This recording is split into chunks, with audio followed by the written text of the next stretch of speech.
Que la Vierge de lumière nous protège et nous bénisse.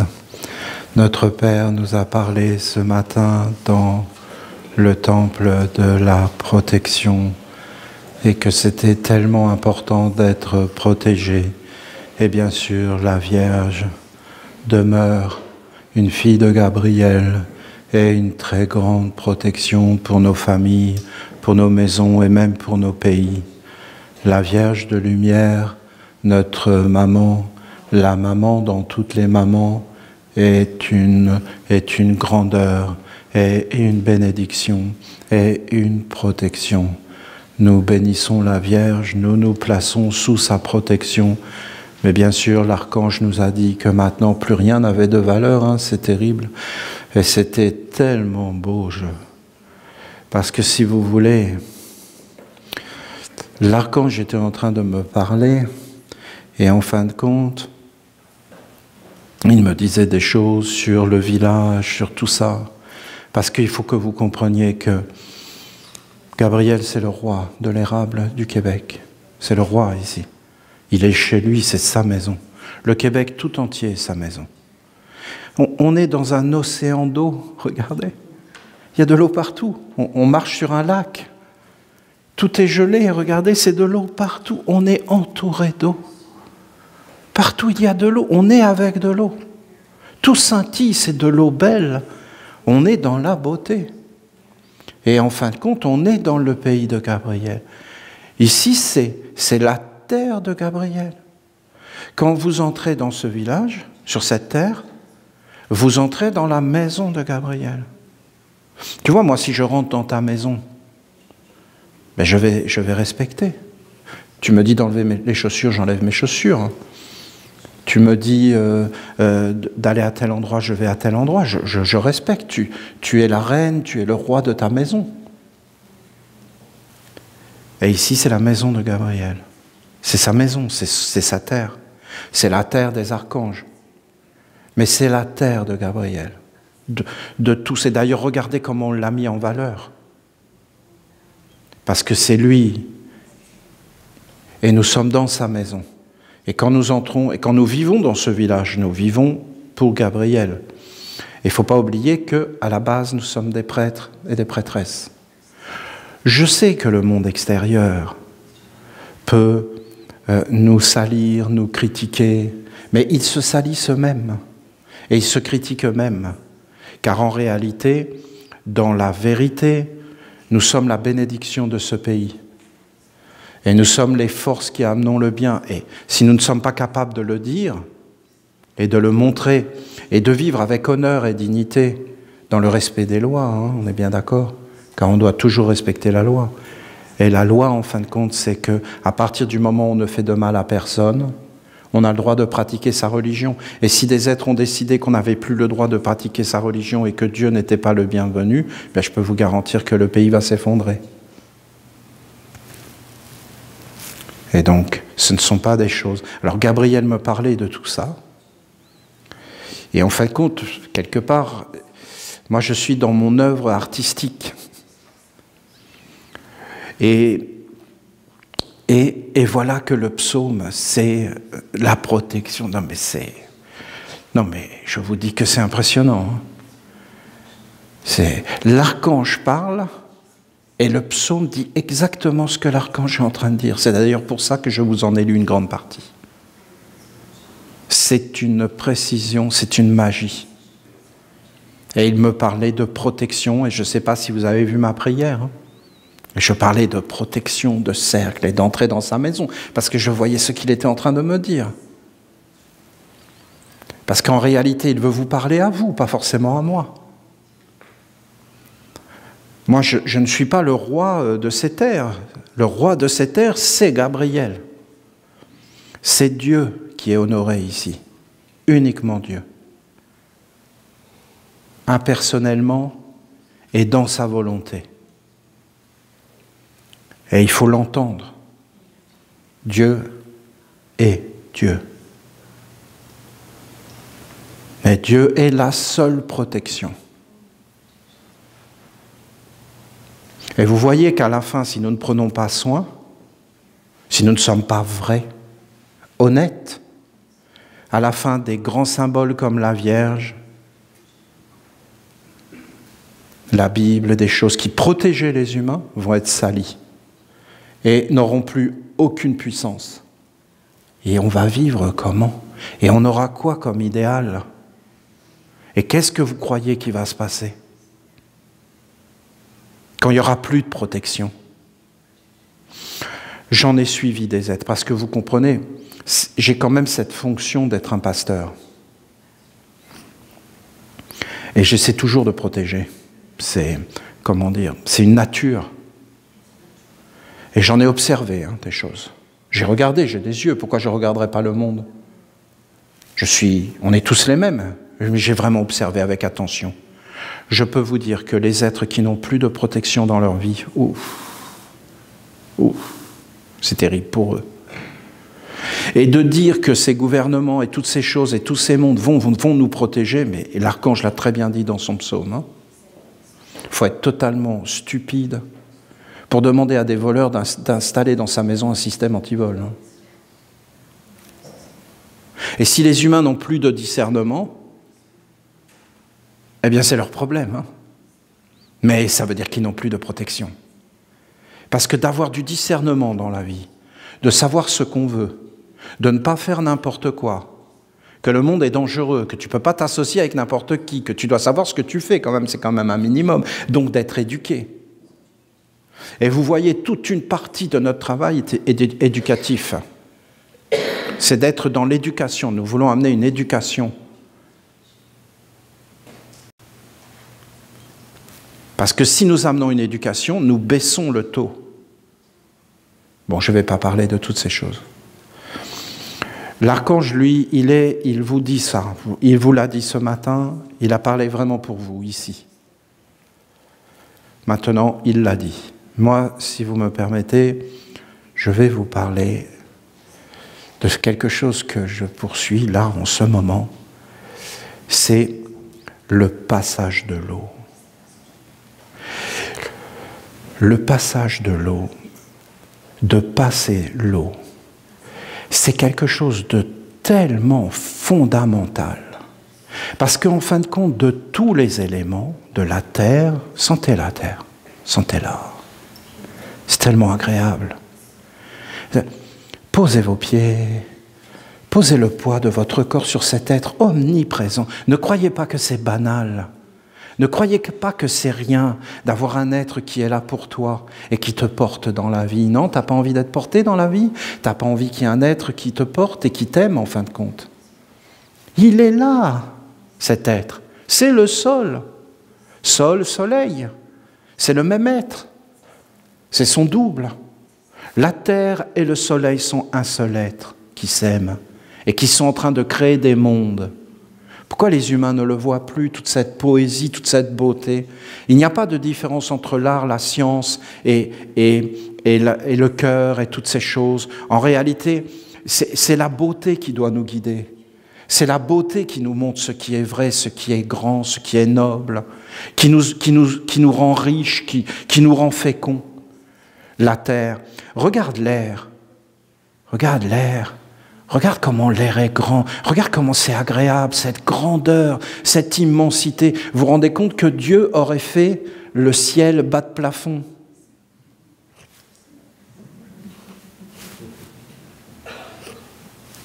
Mais non, mais regardez!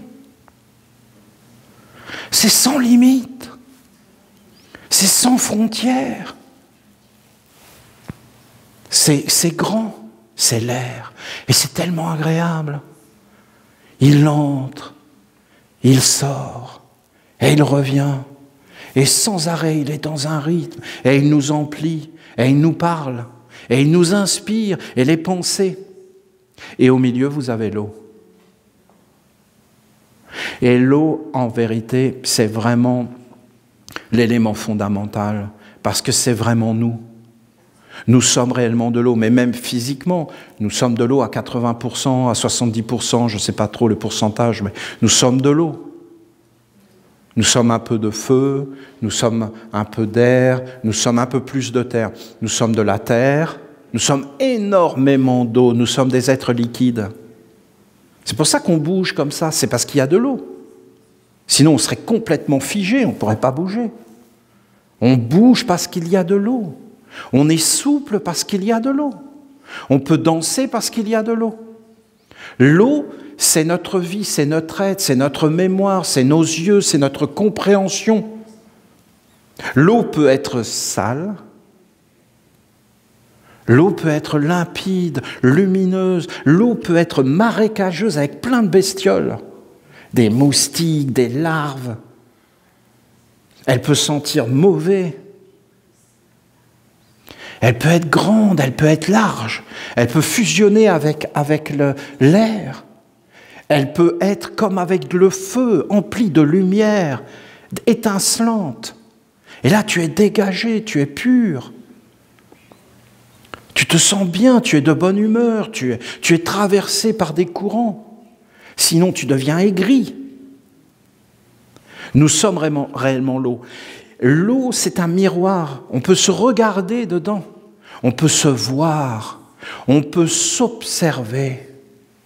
Tu te rends compte que tu peux te connaître toi-même? Que tu peux t'observer, te regarder grâce à ce miroir. Tu peux connaître. L'eau, c'est la connaissance. C'est précieux, se connaître soi-même dans ses faiblesses et dans ses qualités. Être capable d'observer une situation, c'est l'eau et la terre. Parce que la terre te donne la concentration. La concentration, c'est quoi? C'est d'être posé, d'être stable, d'être concentré. Après, tu as un fil dans la colonne vertébrale. Je l'appelle la félicité. C'est un fil de félicité. Félicité, il y a fil. La félicité, c'est un fil. C'est un fil dans la colonne vertébrale qui monte ici. Et ici, tu as comme un œil qui ne te permet pas de voir la pierre, de voir... Mais cet œil, quand tu l'éveilles, il va te permettre de voir ce qu'il y a autour. Il va te permettre de voir, en fin de compte, le côté nocturne. Le côté de la nuit, le côté caché, le côté dormant. Mais enfin, quand tu entres dans ces côtés dormants, tu t'aperçois qu'il y a des mondes et des mondes. Mais c'est une profusion, il y a des esprits, des mondes. Et là, tu vas voir des choses qu'on n'a pas l'habitude de voir. C'est-à-dire que tu vas voir que quand tu bouges le bras, il y a des mondes qui bougent avec toi. Et qu'en réalité, tu n'es jamais seul et tu n'es pas séparé. Mais qu'en réalité, et tu es un créateur en permanence et qu'il y a des mondes. Et nos anciens, nos ancêtres, qui sont comme des grands rois, qui sont magnifiques, qui sont dans une grande pureté, eh bien, ils avaient compris cela. Je voudrais tellement vous transmettre leur vision du monde. Elle est totalement différente de ce monde moderne. Eux, ils avaient compris, par exemple, qu'est-ce que c'est un marteau? Qu'est-ce que c'est une scie? Ils savaient ça. Parce que quand tu es obligé de prendre une pierre et que tu n'as pas de clous, et que tu es obligé de fabriquer de la ficelle avec des fibres, ils savaient ça. Ils étaient en communion, ils savaient prendre, ils regardaient les choses. Par exemple, les fils, non mais c'est quelque chose. Les humains, ils ont complètement déliré là-dessus, il faut que vous le sachiez, sur les fils. Aujourd'hui, les fils, tout le monde s'en moque. On est juste comme ça, est-ce que j'ai du réseau? C'est ça aujourd'hui qui préoccupe les humains. Est-ce que je suis connecté? Les jeunes, la première question qu'ils vous posent si vous allez en voyage, est-ce qu'on pourra se connecter? C'est pas du tout les mêmes fils, non? Eux, ils voulaient faire des vêtements. Ils voulaient tisser. Et ils ont tout à fait compris que dans les arbres, il y avait des fils, que dans les plantes, il y avait des fils, que tout était des fils et des reliances. Et ils voulaient se relier. Ils ont compris aussi la puissance des nœuds. Mais ces êtres, ils ne comprenaient pas, en étudiant intellectuellement, ils comprenaient par leurs mains et par le contact avec la nature qui leur parlait. Parce que jamais ils auraient été contre la nature. Par exemple, ils savaient couper le bois, ils savaient qu'il y avait un sens. Ils savaient qu'il fallait aller dans le sens et tout leur parlait. Parce qu'ils n'étaient pas simplement à regarder le côté mortel, mais ils regardaient le côté vivant et tout les enseignaient. Et en fin de compte, ces êtres, ils ont compris la beauté d'avoir des outils, d'avoir des bons outils. Et en réalité, à un moment donné, quand ils ont compris tout ce qu'ils pouvaient faire avec des outils et des bons outils, et je peux vous dire qu'ils prenaient soin des outils, et que vous aviez des artisans, et que vous aviez un savoir-faire, et il y avait des outils, ils étaient remplis d'âme, et qu'ils se transmettaient le même outil de génération en génération. C'était comme les montres. Les montres, on la transmettait, c'était la montre du grand-père. Et c'était tout un monde qu'on transmettait. Et en fin de compte, ces êtres, à un moment donné, ils ont compris que eux, les humains, ils étaient un outil des dieux. Voilà. C'est très simple. Mais il y a tout un historique, tout un fil. Mais si tu as coupé ce fil, c'est fini. Tu perds tout. Tout le passé. Et donc tu ne comprends plus le présent. Donc c'est fini pour le futur.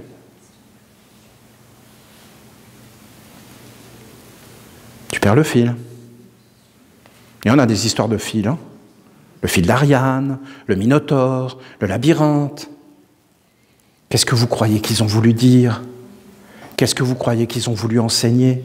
Et les Celtes, nos ancêtres, les Celtes qui mettaient des entrelacs et des signes partout, des fils et des nœuds. Et la connaissance des nœuds, et de dénouer une situation. Vous entendez le langage? La situation a été dénouée. Ah, je suis noué. Je suis attaché à des mondes sombres. Ça me fait mal. Attaché, détaché. Ouvrir, fermer. Et voilà, je vous donne des clés. À ceux que vous ouvrirez, ce sera ouvert. À ceux que vous fermez, ce sera fermé. Hein, quoi? Qu'est-ce que tu racontes? Mais qu'est-ce que tu dis là? Et vous vous rendez compte le mal qu'on peut faire avec des choses pareilles? Comment on peut se sentir supérieur aux autres? Vous voyez bien que ça doit être aucun homme qui gouverne, mais un homme qui a le pouvoir d'ouvrir et de fermer les portes, mais il peut écraser les autres. Oh ben toi, tu as une sale tête, dégage. Non, mais qu'est-ce que c'est que ce délire? Vous voyez bien que seul Dieu doit gouverner, parce que Dieu est juste, Dieu est bon, Dieu est grand. La justice, c'est fondamental, mais la justice n'appartiendra jamais aux hommes. Les hommes mettent les genoux à terre devant la justice, et ils honorent la justice. Les hommes honorent la loi, parce que la loi est bonne, la loi est l'amour. On vivra par la loi, c'est-à-dire la loi, c'est Dieu lui-même. Personne n'a le droit de toucher la loi. Ils pondent des lois comme les œufs, comme les poules pondent des œufs. Ils ne se rappellent même plus qu'est-ce que ça veut dire. Quand tu vas voir un homme de loi, il est obligé de lire des livres pour te dire qu'est-ce que tu as le droit de faire ou pas. Et à la fin, il n'en sait rien, il prend sa pièce et il te fait pouf, pouf. Voilà, ah, ben, tu as le droit. Mais s'il m'arrive quelque chose, on plaidera. C'est-à-dire personne n'y comprend rien. Voyons. Alors voilà, vous avez maintenant cette ancienne sagesse des dieux. Gabriel nous dit qu'en vérité, l'homme n'est pas, et que ce qui est, c'est le corps, et que le corps, par exemple tes yeux, sont neutres. Après, il y a un être qui entre dans le corps, et qui vit dans le corps, et qui utilise le corps. Mais à la base, le corps, c'est Dieu. C'est Dieu. Et pourquoi le corps, c'est Dieu? Parce que le corps est parfait. Et le corps n'est pas apparu comme ça, mais en réalité, il vient du cosmos, des étoiles, il vient de l'univers. Il est un condensé de l'univers. Alors, qu'est-ce que l'homme? Eh bien, je vais vous dire, soyons clairs entre nous. Un éléphant, Tu sais ce que c'est, même si ça trompe énormément. Mais tu sais ce que c'est. Une biche, tu sais ce que c'est. Tu sais ce que c'est. Une tortue, c'est une tortue. L'homme, c'est impossible de savoir ce que c'est. Voilà. Personne ne sait ce que c'est que l'homme. Vous pouvez avoir un monstre, vous pouvez avoir un génie, vous ne savez pas.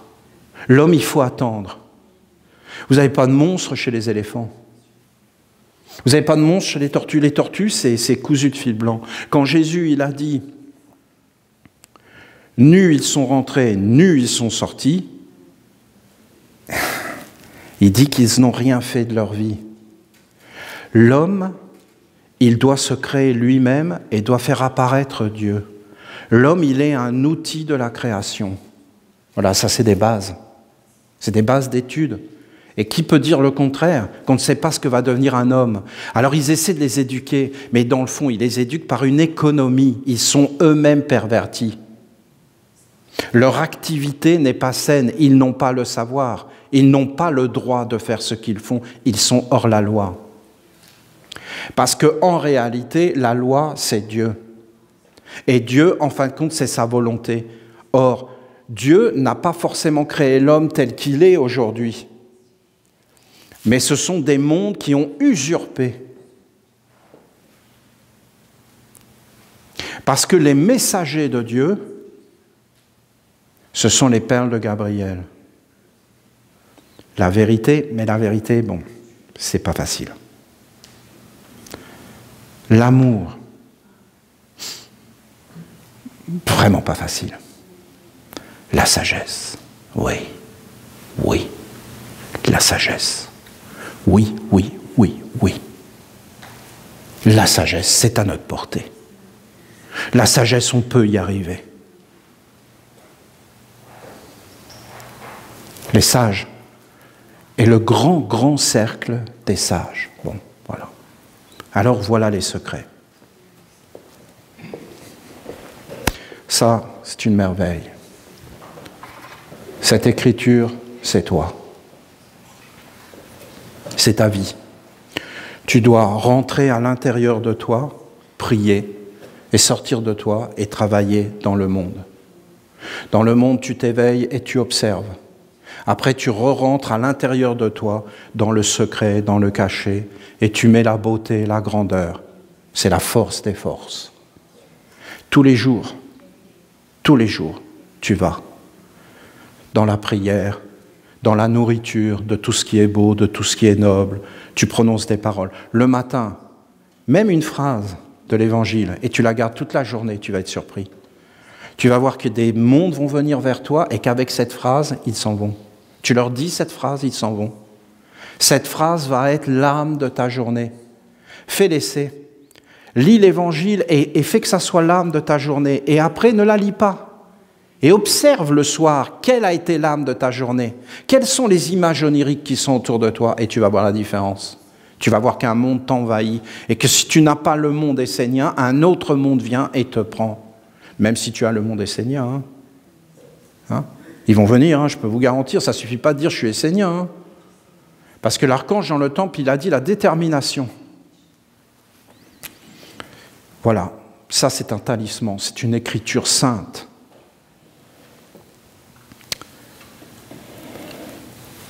Vous avez ce qui doit.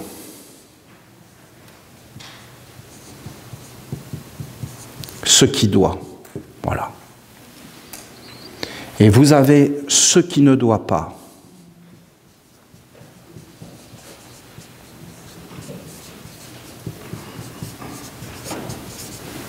Ce qui doit, ce qui ne doit pas.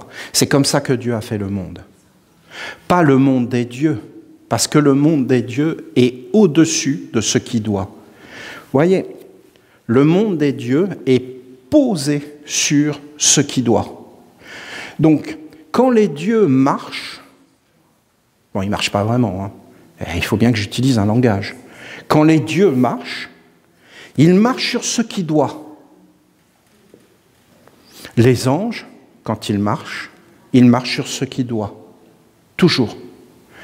Quand il nous regarde, il voit ce qu'il ne doit pas. Il n'aime pas regarder les hommes. Il n'aime pas regarder les hommes, il n'aime pas s'approcher des hommes. Essayez de comprendre un ange. Un ange, il marche sur ce qu'il doit. S'il veut voir un homme, il ne peut pas voir son corps. Il va d'abord voir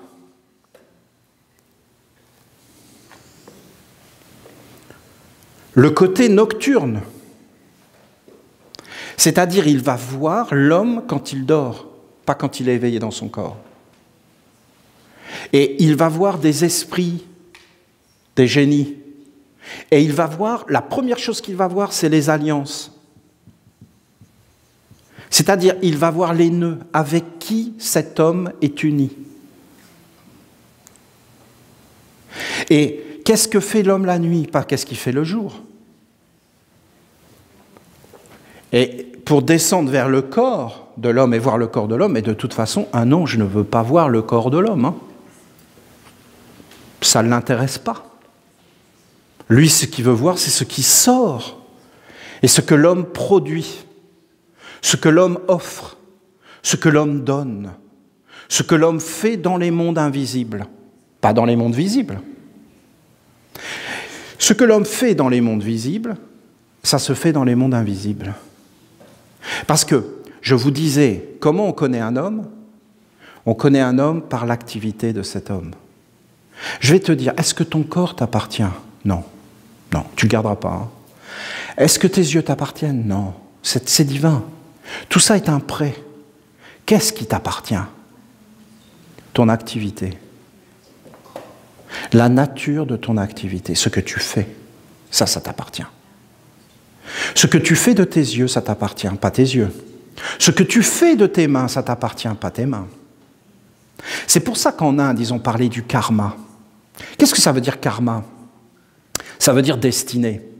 Mais en fin de compte, pour nous, la destinée, c'est un relais, on se passe le bâton et on court.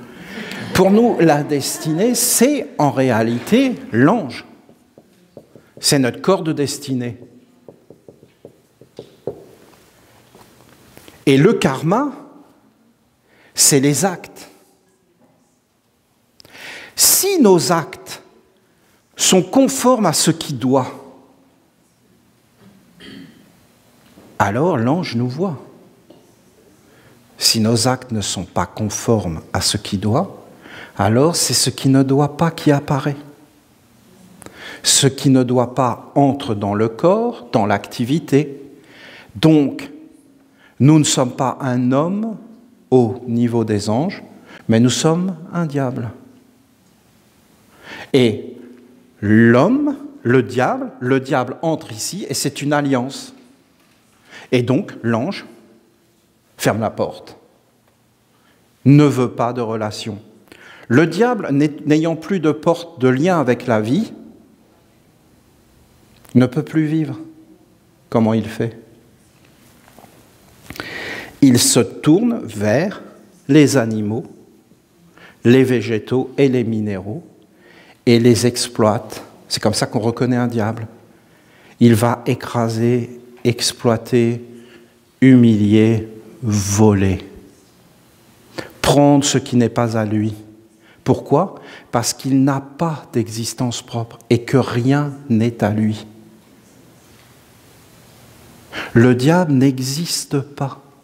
Si nous appelons dans notre vie ce qui n'existe pas, nous faisons vivre ce qui n'existe pas. Ce qui n'existe pas, voulant vivre, mais ne peut pas, puisque cela ne doit pas.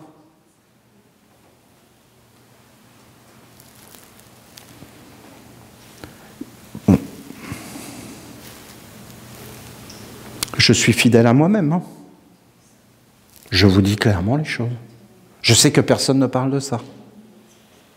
Et alors, je vous remercie de me permettre de vous parler de ce dont personne ne parle.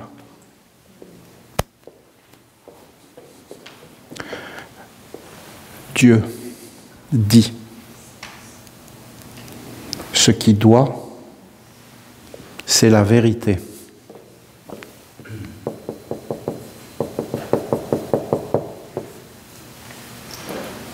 La vérité, c'est ce qui est. Éternellement, c'est la vérité. Cela est. Est-ce que l'homme est vérité? Oui, dans son corps. Est-ce que l'activité de l'homme est vérité? C'est la question. Parce que la vérité, c'est ce qui doit être, Dieu. Le mensonge, en dessous, le mensonge.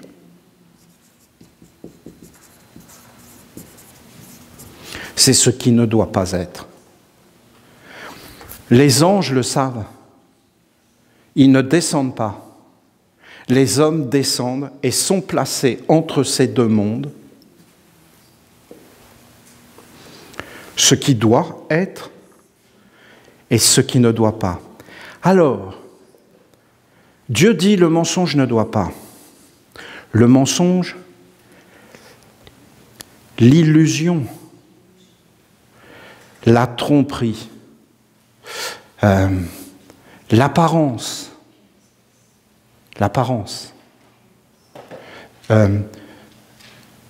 être faux.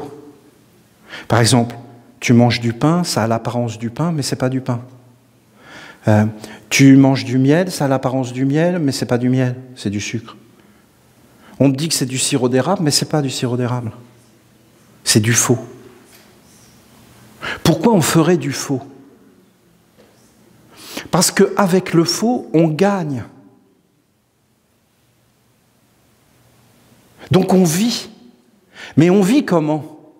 En exploitant, en trompant. C'est quand même important d'en parler de toutes ces choses. C'est la science de Dieu. Est-ce que Dieu pouvait créer le monde et le faire apparaître? Écoutez. Vous avez automatiquement le oui.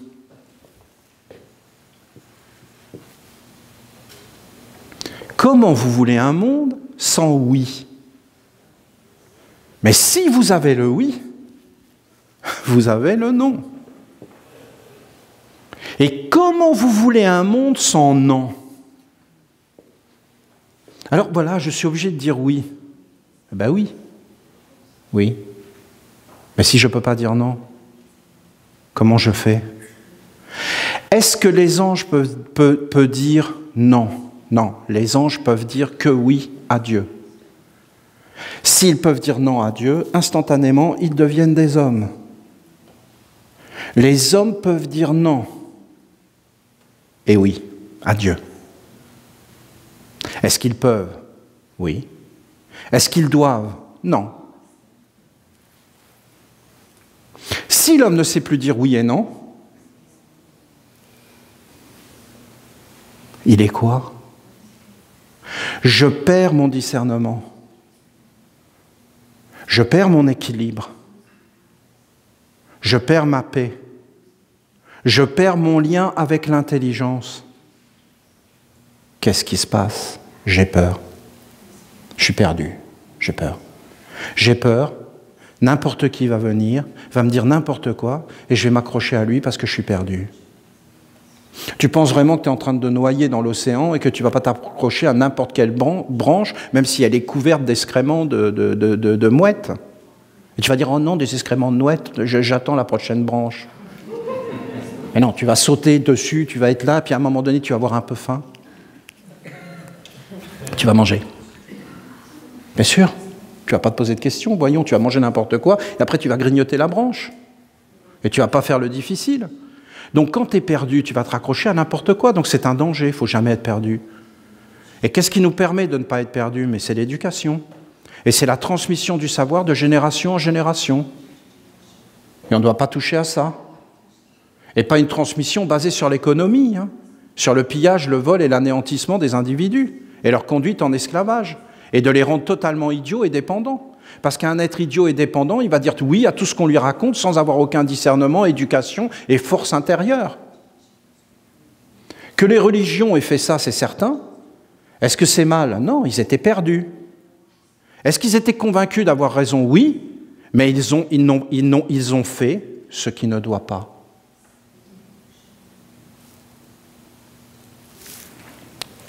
Voilà.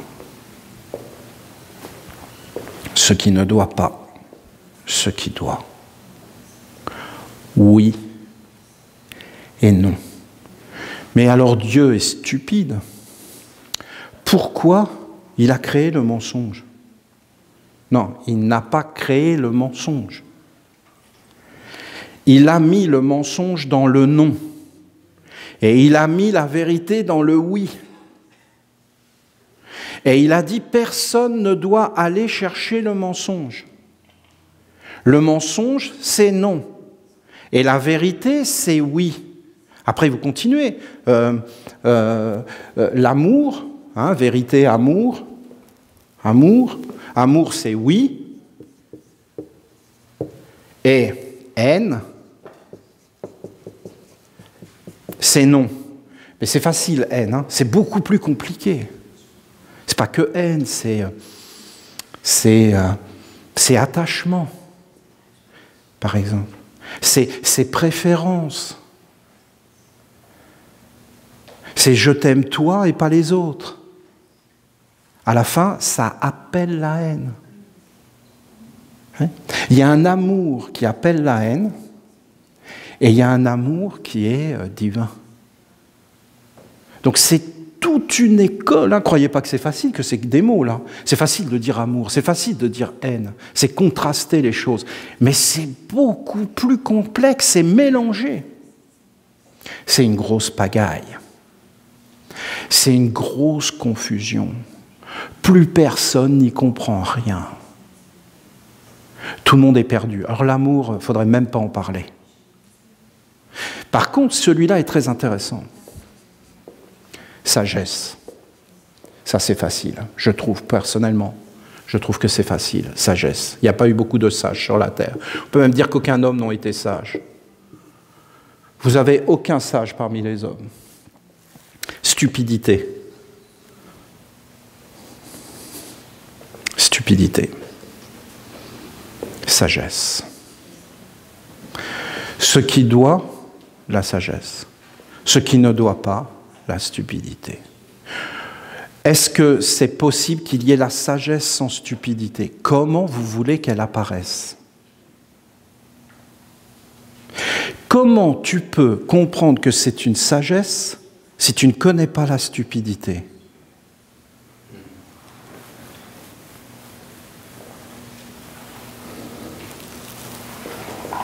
C'est Forrest Gump. N'est stupide que la stupidité. Bien vu. C'est très intéressant comme approche. N'est stupide que la stupidité. Oui, mais si tu t'associes avec la stupidité, tu deviens stupide et tu fais les œuvres de la stupidité. Tu appelles la stupidité. Va parler à la stupidité. Va lui parler. Invite l'esprit de la stupidité. Et fais-le venir et parle-lui. Il va te dire, moi, je veux dormir. Je veux respecter la loi et les commandements de Dieu. Dieu m'a demandé d'être dans le silence et le non manifesté. Et Dieu a dit que la sagesse devait être manifestée. Or, moi, la stupidité, je suis un serviteur de Dieu. Et mon but, à moi, la stupidité, c'est de faire vivre la sagesse. Voilà ce que va vous dire la stupidité. La stupidité n'est pas du tout agressive. La stupidité n'est pas du tout mauvaise. La stupidité est là pour être en retrait. Et vous voyez, c'est comme la terre. On va dire la terre, c'est sale. Mais la terre va te dire, moi je suis là, non pas pour être mis dans l'assiette, arrête de me critiquer. Moi je suis là juste pour faire pousser les légumes. Mais si tu me mets dans l'assiette, qu'est-ce que tu fais? Moi, donne-moi les déchets. Oh, c'est vrai, oui, j'aime. Donne-moi les déchets et moi, je te donne des légumes. Donne-moi beaucoup de déchets, je te donne beaucoup de légumes. Oui, non. Ce qui doit être, ce qui ne doit pas. C'est la loi. Tu ne peux pas aller contre la loi. Si tu fais monter la stupidité, pourquoi? Par avidité. Pourquoi? Parce que tu veux vivre. Tu veux être important. Tu veux exister. Mais tu n'existes pas. Hein? Tu existes dans un corps là, mais si tu vas la nuit, tu es universel. Tu es tous les corps, tu te mélanges. D'ailleurs, c'est un enfer d'être emprisonné. Tu es emprisonné dans ce corps uniquement parce que tu as une mission à accomplir de toucher la terre. Toi seul peux toucher la terre. Et regardez le pouvoir de l'homme, il a le pouvoir de faire la stupidité ou la sagesse. Oui, non.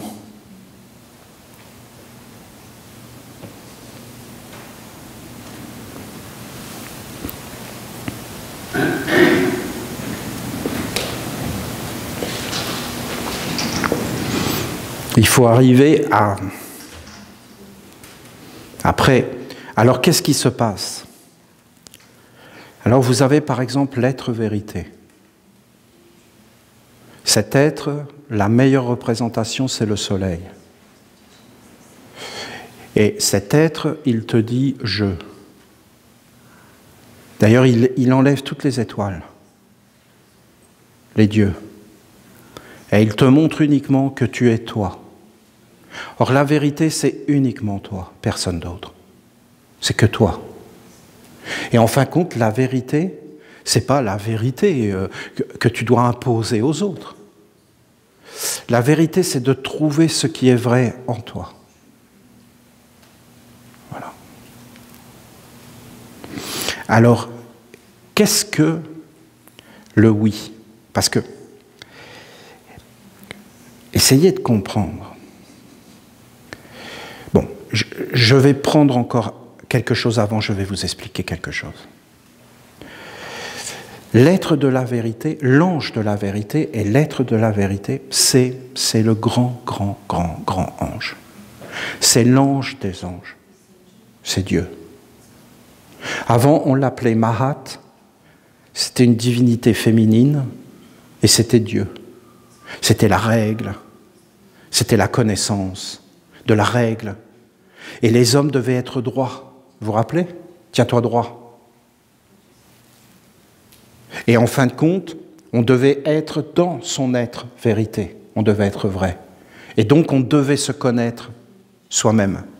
Et savoir qui on est. Et comment on pouvait savoir qui on est? Par ce que l'on fait apparaître. Parce que ce que tu manifestes vit toujours dans le non manifesté. Le diable, tu peux le reconnaître parce que lui, il va te dire, tu es un corps. Quand tu parles, tu parles. Quand tu regardes, tu regardes. Il ne va jamais te montrer le double. Le double. Qu'en réalité, c'est toujours en double. Que quand tu parles, il y a un monde de silence en permanent et que tu ne peux pas décoller les deux mondes. La vérité est liée au mensonge. Si tu ne connais pas le mensonge, tu ne peux pas réellement connaître la vérité. Le mensonge doit être dans le non manifesté et la vérité doit être manifestée. Si tu manifestes la vérité, Dieu apparaît. Dieu apparaît, il n'y a pas d'être humain.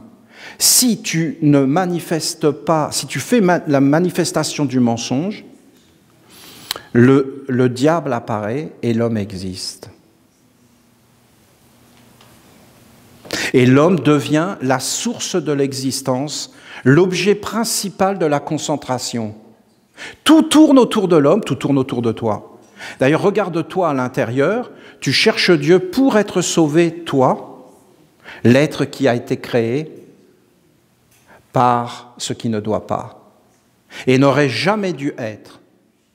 Si vous regardez la source des problèmes sur la terre, c'est cet être qui est apparu à l'intérieur du corps. Je suis désolé de vous dire ça, mais c'est la vérité. Tout le monde peut le voir, mais on refuse de regarder ça.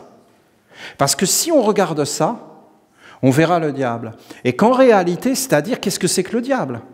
Le diable, c'est l'être qui ne veut pas vivre et qui est appelé à l'existence alors qu'il dit non.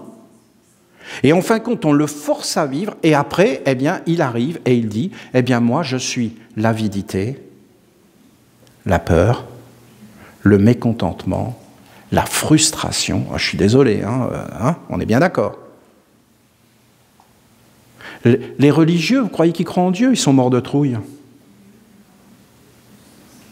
Ils servent leur maître. Mais ils ne le diront pas. Ils ne veulent pas le voir. Ils se sentent perdus. Il faut les condamner. Mais non. Les politiciens, ils se moquent de tout. Ils sont dans une avidité, une soif de pouvoir qui n'est pas la leur. C'est un monde ancien. Ils sont juste des êtres totalement perdus. Quand ils vont se réveiller, ils vont voir les mondes qu'ils ont servis, ils vont être détruits. Ils vont voir qu'il n'y avait rien dans tout ce qu'ils racontaient. Et en fin de compte, ils ne sont pas dans l'être éternel. L'homme n'est pas destiné à vivre sur la terre. L'homme n'est pas terrestre. Vouloir vivre sur la terre, c'est un mensonge. L'homme doit passer sur la terre, juste passer. Et il doit poser des œuvres qui glorifient un monde supérieur et grand. Toutes les plantes vous diront ça. Les arbres le font, ils sont dans la volonté de Dieu. Regardez-les. Ce sont des exemples pour moi. Parce qu'ils vous montrent l'alliance des mondes, la beauté. Ils sont enracinés et ils transforment et embellissent. Nous sommes venus pour embellir la terre, pour la rédemption, pour la libération, dans une activité salvatrice, dans une activité grande, poétique, dans une activité sacrée. C'est d'ailleurs le bonheur. D'ailleurs, si vous regardez les hommes, leur vrai bonheur, c'est de travailler. De travailler. Avec amour, sagesse, ouverture, équilibre, justice, paix, universalité, travailler en accord avec le tout. Mais pas travailler comme des esclaves écrasés avec des autorités, avec des peurs, des commandes. Ben non, voyons. Voyons, ce n'est pas un monde de la lumière. Comment sortir de ça? Comment s'éveiller dans l'être véritable? Voilà, c'est le collier de Gabriel. Ça, c'est fondamental, c'est beaucoup plus complexe que ce qui est dit là. C'est tout un monde, il faut nous entraîner, c'est ça la croix. Ce qui ne doit pas, ce qui doit, le oui et le non. Si tu as ça, tu envoies des choses. Vous avez le zodiaque, c'est le collier de Gabriel. Vous avez le bélier. Le bélier, vous avez le taureau, vous avez les gémeaux, vous avez le cancer, vous avez le lion, le cancer, la tortue, vous avez le lion, vous avez la vierge, vous avez la balance, vous avez le scorpion, vous avez le sagittaire, il est sage et il se tait. Vous avez le capricorne, vous avez le verseau et vous avez le poisson. C'est les signes qui sont autour de la terre et par lesquels passent les influences. On est en plein dans Gabriel. Parce qu'en réalité, dans cet endroit ici où il y a la nuit, vous avez toutes les influences qui viennent vers vous, des forces du cosmos. Et ce sont des rayons créateurs. Ce sont les poissons qui ont créé nos pieds. Le signe des poissons, des dieux. Et vous avez toute une école des pieds. Vous avez une école des genoux, des jambes et toutes ces choses. Alors vous avez cette école ici avec le scorpion, le sagittaire, le capricorne, le verseau et le poisson. Et quand vous êtes en bas, quand vous descendez en bas dans les jambes, parce que les bras par exemple, c'est les gémeaux. Et il n'y a pas. Mais en bas c'est très structuré, très posé. Parce qu'en fin de compte, ce sont les 4 corps maîtrisés dans la perfection. Vous avez le printemps, c'est Raphaël. Et si vous regardez Raphaël, c'est le commencement. C'est la première impulsion. La première impulsion, c'est le bélier. Bélier, signe de feu. Taureau, signe de terre. Gémeaux, signe d'air. Et tu passes à Ouriel, la tortue, signe d'eau, Gabriel. Et en fin de compte, Gabriel finit par les poissons. Et Gabriel a dit, le bélier, c'est la vérité. Le taureau, c'est l'amour. Le gémeau, c'est la sagesse. La tortue, c'est l'ouverture.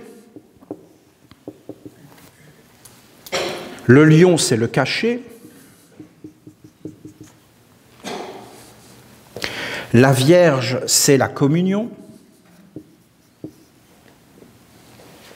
La Balance, c'est l'équilibre. Le Scorpion, c'est l'individualité. Alors le Scorpion, c'est le Scorpion et aussi l'aigle. Hein? C'est pas que le Scorpion là qui est là, mais c'est aussi l'aigle. C'est l'individualité. Le Sagittaire, c'est la justice, le juste. Et là, vous êtes dans la maîtrise du corps de feu. La maîtrise. Le Sagittaire, il amène la maîtrise. Le Bélier, il amène l'impulsion du corps de feu. Le Lion, il amène le cachet, l'intérieur du corps de feu. Et le Sagittaire, il te réalise ton corps de feu. Parce qu'en réalité, ces signes, c'est toi. C'est ton corps physique qui a été créé par le cosmos. Et ce sont des écoles des dieux que tu dois passer dans ta vie. Parce qu'il y a une balance. Et toujours, on mettra dans la balance ce qui doit et ce qui ne doit pas. Et tu devras dire oui et non. Père, délivre-nous du mal, ce qui ne doit pas. Ne nous soumets pas au tentateur.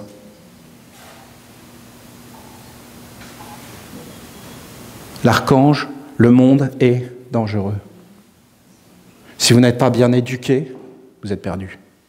C'est impossible de passer l'épreuve. Ce qui est certain, c'est que vous rencontrerez le sombre. Venir sur la terre, c'est rencontrer le mal, ce qui ne doit pas. Si vous ne voulez pas rencontrer le mal, vous restez avec les anges.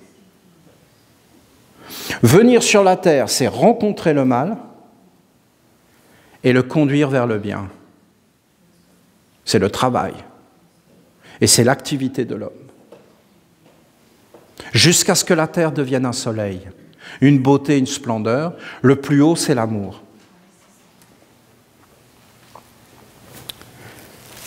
Justice, c'était le Sagittaire.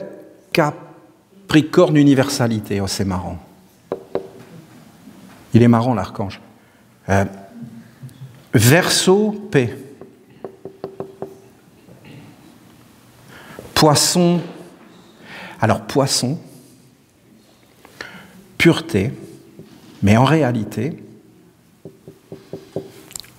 c'est purification. Alors, si vous regardez le signe du poisson, vous verrez un truc comme ça. C'est-à-dire que c'est comme le serpent. Si tu regardes un serpent, il va te montrer les deux. Toujours.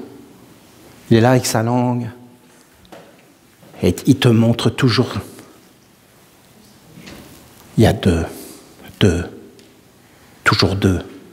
Jamais un, deux. Vous avez ce signe qui te montre le 2 et après vous avez le Sagittaire, le Gémeaux, le jumeau, le double. Cette école, c'est l'école des doubles. Qu'est-ce qu'on apprend dans l'école des Gémeaux? On apprend que tout va toujours par deux et que tout est double. Vous avez toujours le manifesté et le non manifesté.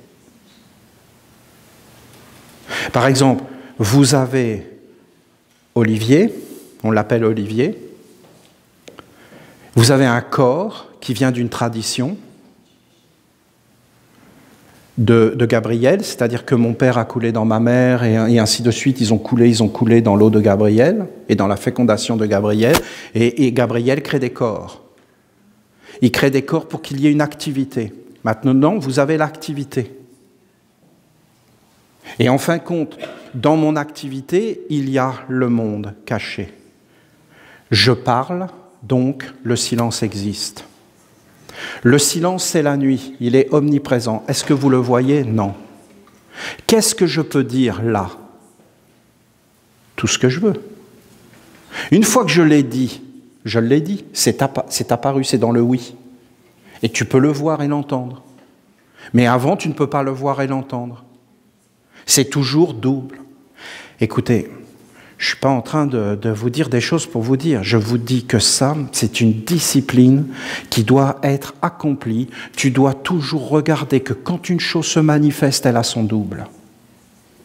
C'est la base de la magie. C'est la base de la créativité. Regarde les choses. Tu fais un geste. Dans ce geste, il y a un double qui est vivant la nuit avec des écritures et des alliances.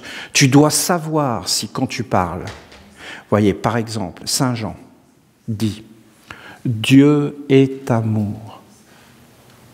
Et ça emplit les mondes de félicité. Le Vatican répète « Dieu est amour », vous avez tous les diables qui sont dans la joie et la célébration. La même parole n'a pas le même monde invisible derrière. La même forme, les mêmes yeux qui regardent la même chose n'ont pas les mêmes mondes invisibles derrière. Certaines fois, c'est ce qui ne doit pas. Vous voyez, le sol, eh bien derrière, il y a le sol. La parole est posée sur le silence. Tu ne peux pas parler s'il n'y a pas le silence qui porte ta parole. Si tu commences à penser en double, tu vas en vérité t'éveiller dans les mondes magique. Et devenir conscient et responsable. Pas dans des fantaisies, jusque dans l'activité quotidienne du corps. Tu dois apprendre à regarder dans le cachet. Et surtout ne pas t'illusionner. Parce que ce cercle, c'est une école des 12 perles, c'est le commandement, c'est le gouvernement de Dieu. Et en fin de compte, tu dois te présenter devant ces perles et devant cette balance et toujours maintenir l'équilibre entre les mondes. Parce que si tu parles et que tu commences à dire n'importe quoi, tu vas tomber. Tu dois parler et ta parole doit être posée sur le silence, digérée, profondément vécue, emplie d'âme. Sinon, tu dénatures la parole.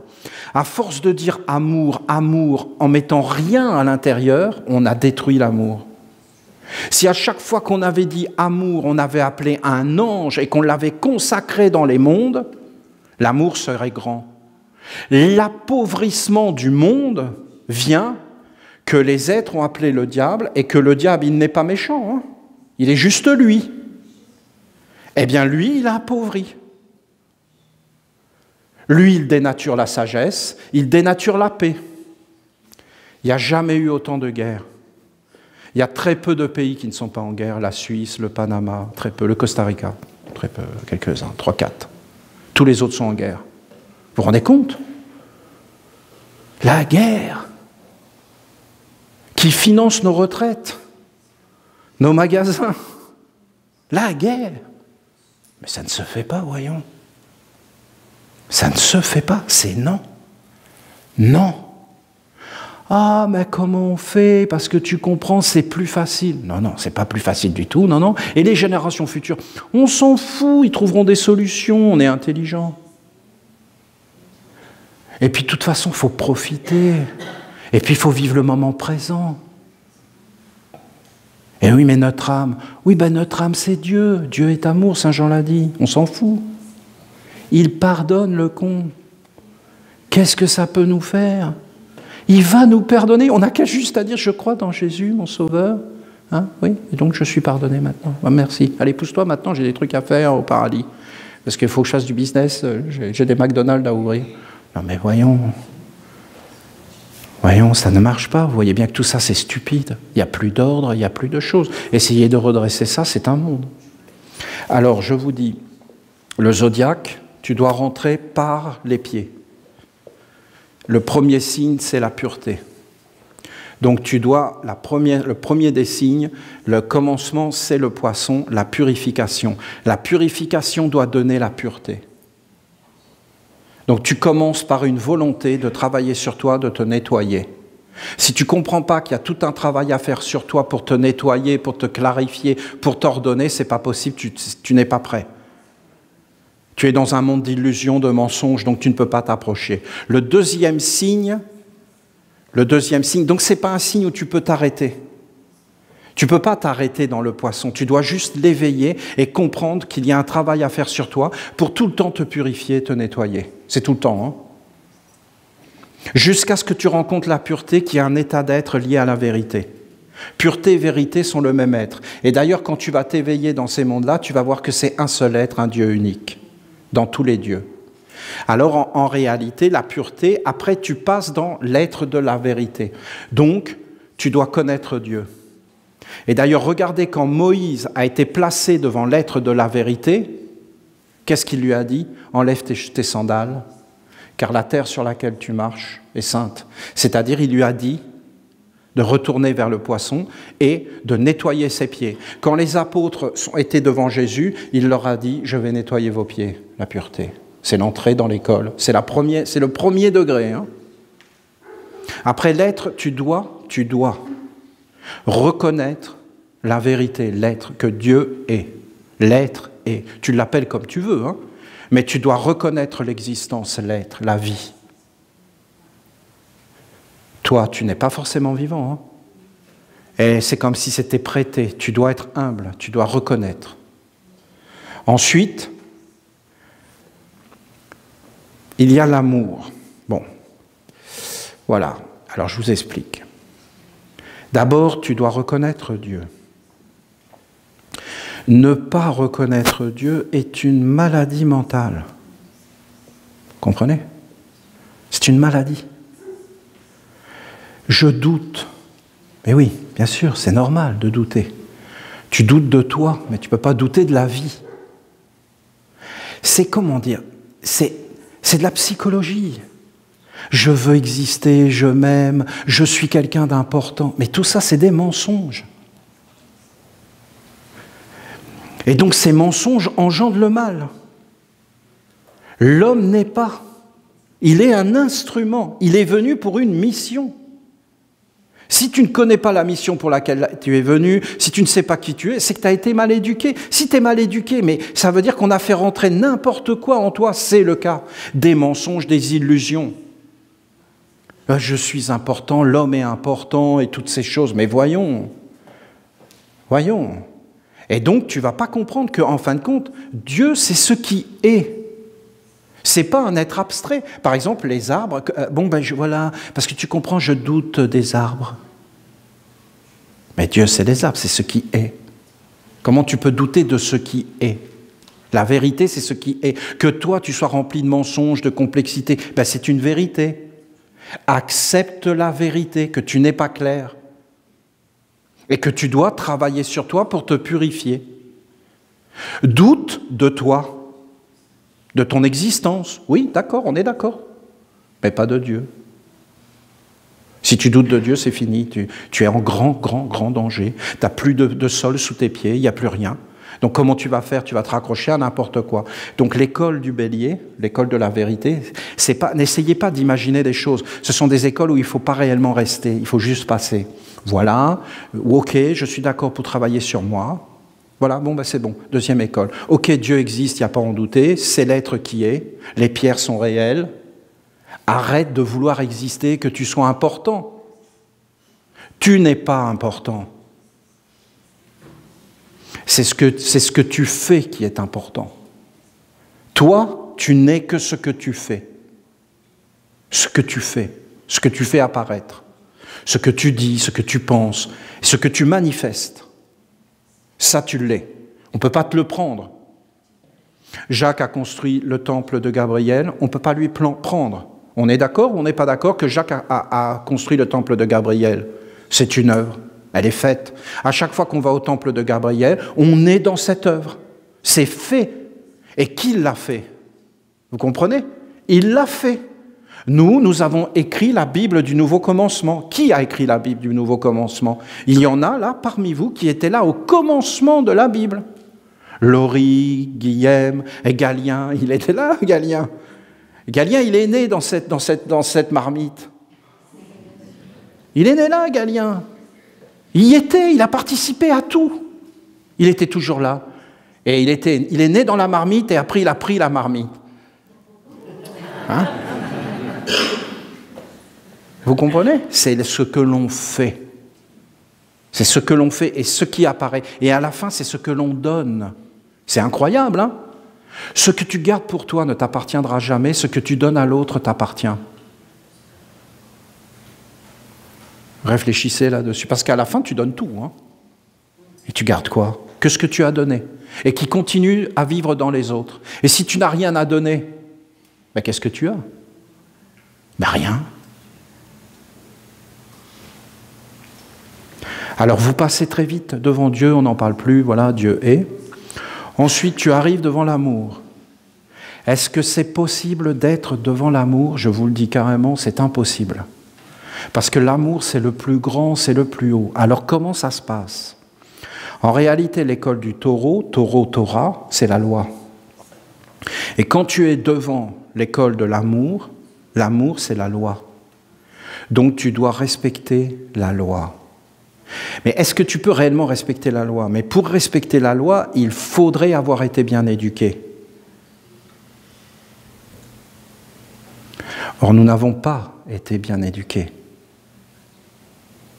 Donc je ne vais pas rentrer dans tous ces détails-là, mais nous violons la loi de l'amour sans arrêt.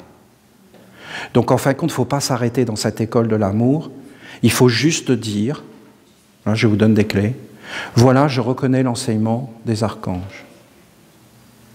Et je ferai de mon mieux pour honorer l'enseignement des archanges. Et je m'incline devant l'enseignement des archanges et devant la loi de Dieu. Et les lois de Dieu sont les lois.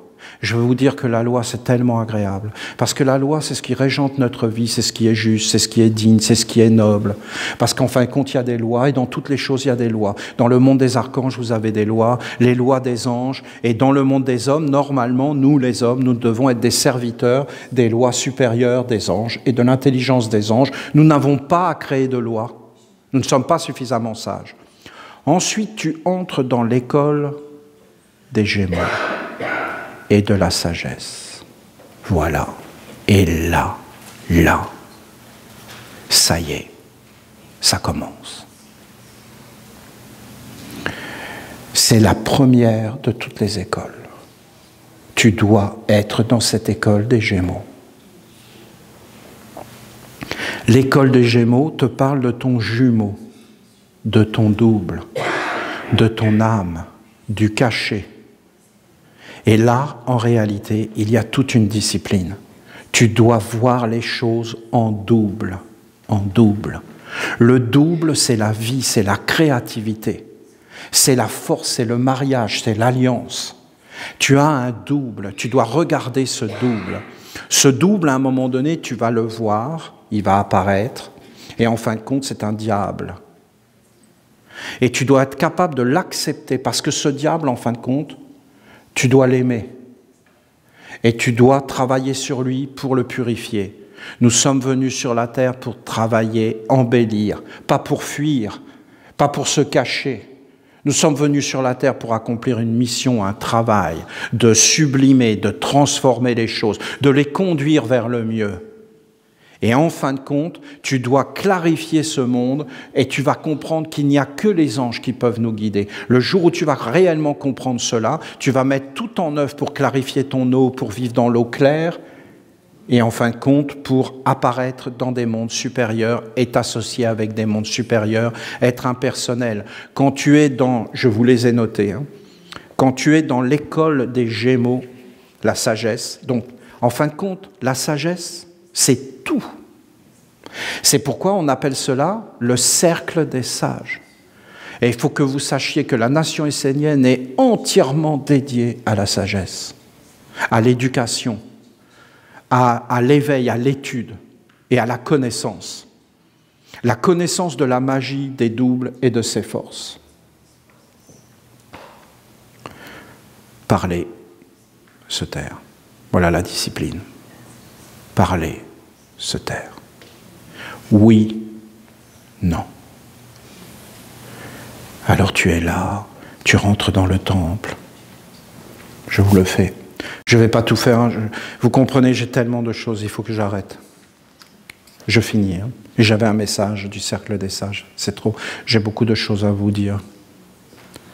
Ô sagesse, je t'honore, voyez, le double. Je t'honore, sagesse, en même temps que je parle, je regarde le côté nocturne d'où sort ma parole comme une source de Gabriel. Je regarde si tout ce que je dis est posé, si tout ce que je dis est pur, si tout ce que je dis est conforme. Je suis moi quand je parle, je suis l'être qui parle. Dieu parle. Au commencement est la parole. La parole est créatrice. La parole des dieux emplit le monde de merveilles. La parole de l'homme ne doit pas être. Je m'éveille. Ce qui ne doit pas être dans la parole, je m'éveille. Et je parle, je glorifie la sagesse, j'honore la sagesse, je bénis la sagesse. Je sors du temple. Ma parole sera acceptée. Si elle est acceptée, un ange va venir. Je vais être clair. Si ma parole n'est pas acceptée, un diable va venir et en fin de compte, je vais être confus, perdu, mal. Je sors du temple. Et là, je rencontre quelqu'un qui commence à me parler. Il utilise la parole. Derrière lui, il y a un être. Et là, tout de suite, j'embarque. Ouais, c'est une honte. Et là, j'utilise la parole. Et là, je retourne dans le temple et je m'observe. J'observe l'eau, qu'est-ce qui est passé. Et je vois que j'ai parlé alors que j'aurais dû me taire. Alors là, je peux vous dire qu'il faut être humble. On est tous dedans. J'aurais dû me taire. Quand est-ce que je dois parler? Quand est-ce que je dois me taire? Après, je sors du... Alors là, je m'excuse. Je dis, je n'aurais pas dû parler, je demande pardon, je veux que la parole appartienne uniquement à Dieu. Je veux que la parole soit grande. Et après, je ressors. Et là, je rencontre un ami. Et là, il fait une énorme bêtise. Mais je lui dis, oh là là, non, mais moi, je ne vais pas rentrer là-dedans. Là, je suis bien, je suis avec les anges, je suis décontracté. Et voilà, et non, mais là, l'erreur qu'il fait. Je retourne dans le temple, j'aurais dû parler. Je me suis tu, c'est un péché. Je n'ai pas agi, je n'ai pas aidé mon ami. J'ai été lâche, j'ai pas voulu travailler. J'ai voulu esquiver une épreuve alors que cette épreuve, je devais l'affronter et enfin conduire cet ami dans la lumière. J'aurais dû parler. J'aurais dû parler. Vous comprenez qu'on ne peut pas enseigner cela? Qu'il n'y a que toi qui dois savoir quand est-ce que tu dois parler, quand est-ce que tu dois te taire. Et je peux vous expliquer tout. Mais ça ne servirait à rien. Ce n'est pas un enseignement qui va aller vers l'extérieur. C'est un enseignement où tu vas à l'intérieur de toi. Parler, se taire, c'est tout.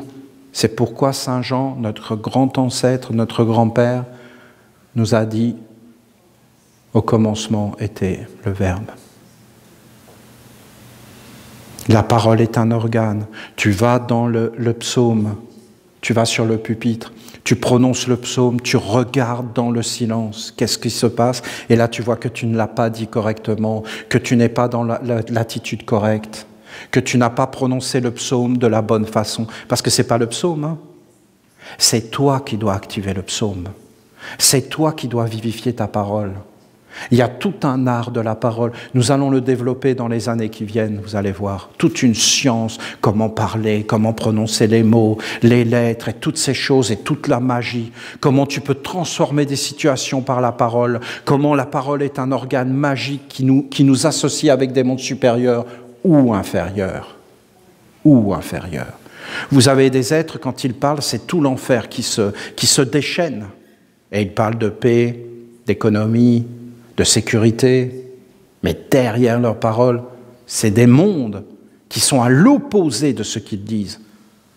Et vous avez des êtres humbles et simples qui vous disent bonjour, et c'est des anges, et ce n'est pas forcément des religieux, hein, ce n'est pas forcément des spiritualistes, mais leur parole est vérité, leur parole vient du cœur. Ils sont sincères, ils sont honnêtes, ils sont vrais, ils sont authentiques, ils n'en disent pas trop, ils savent se taire, ils savent parler. Dans la vie, il faut savoir se montrer et savoir se cacher. Dans la vie, c'est toujours les deux. Si tu n'as pas les deux, tu seras en déséquilibre. Dans la vie, tu dois avoir un discernement et tu dois être capable d'observer. Je vous rappelle que nous sommes des animistes. Et que si nous n'étions pas des animistes, nous serions dans ceux qui ne sont pas animistes renient leurs origines. Nos ancêtres étaient des animistes, mais nos ancêtres étaient dignes d'amour. Et tous les peuples animistes n'ont rien à voir avec ce qu'ils racontent d'être des sauvages. Et écoutez les paroles qui sont derrière. Et ces êtres ont beaucoup de conseils à nous donner, beaucoup de choses à nous apprendre. Nous voulons revenir vers les anciens et être des animistes. Or, pour un animiste, tout est vivant, la parole est vivante, les yeux sont vivants, les oreilles sont vivants. Et pour s'en apercevoir, il faut toujours être dans le double et dans l'aspect complémentaire. Sachez qu'il y a toujours un double et qu'il y a toujours un complément et qu'il y a toujours des jumeaux et que les mondes vont toujours par deux. Quand tu dis oui, tu dis non, automatiquement. Je dis oui à la lumière, donc je dis non aux ténèbres. Les ténèbres disent, tu dis non aux ténèbres, nous t'honorons. Je dis oui à la lumière, mais j'appelle les ténèbres. Oui, oui. Les ténèbres viennent et disent, quoi, tu profanes le nom de Dieu? Tu ne mérites pas de vivre. Nous allons maintenant te détruire et t'asservir, toi et tes générations futures.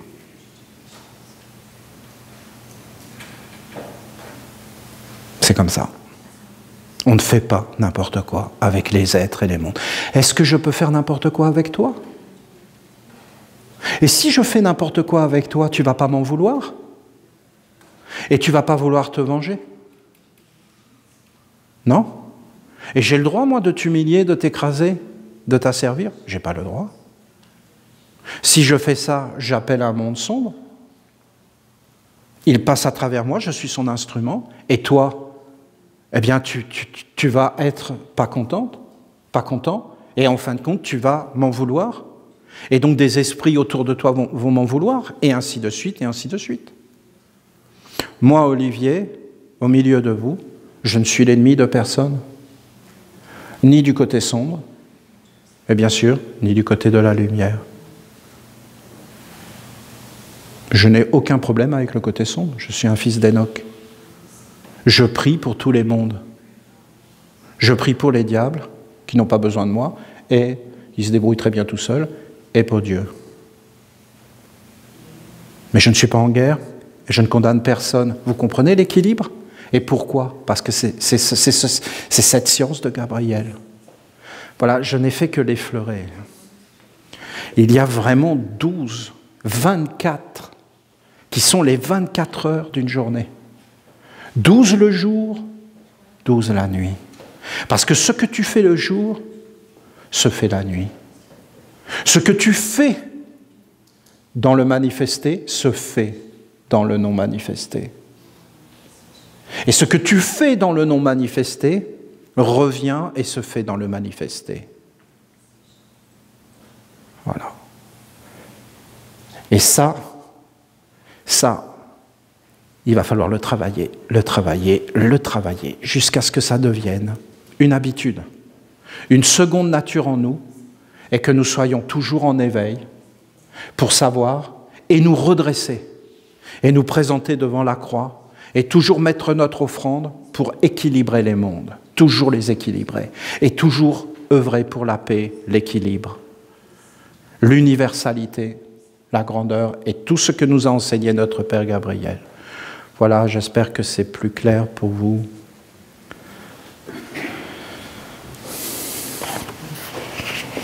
C'est une œuvre d'art, c'est quelque chose d'artistique. À un moment donné, vous allez tous être dedans, dans cette œuvre, ça va être beau. Vous allez chanter et vous direz, par exemple, tu te présenteras devant la sagesse, ça c'est la grande école. Et là tu diras, ils te diront, parlez, se taire, et ils diront des paroles que je suis en train d'écrire, des gardiens. C'est-à-dire les paroles exactes que disent les dieux de ce que tu dois faire dans ta vie. Et cette école de la sagesse, toujours, tu vas l'amener. Après, tu vas l'amener dans l'ouverture. Vous voyez, ouverture. C'est le monde des influences, Gabriel. Donc, réceptivité, résistance aux influences. Voilà, c'est le oui et le non. Et tu dois savoir qu'est-ce que tu dois recevoir et où tu dois résister et fermer. Si tu ne sais pas ça, voyons, comment tu vas être libre? Comment tu veux prendre ta vie en main? Voyons. Éveille-toi. Il n'y a que toi qui peux faire ça, personne d'autre. C'est ça la liberté. C'est cher à notre cœur, non, la liberté? Parce que la liberté, ça veut dire une belle éducation, un respect, un art de vivre, une joie de vivre, un bonheur. On n'est pas libre dans le malheur, voyons. On n'est pas libre dans le n'importe quoi, on est libre dans l'intelligence, dans la culture, dans l'éducation, non? Mais qui peut dire le contraire à ça, voyons? C'est universel.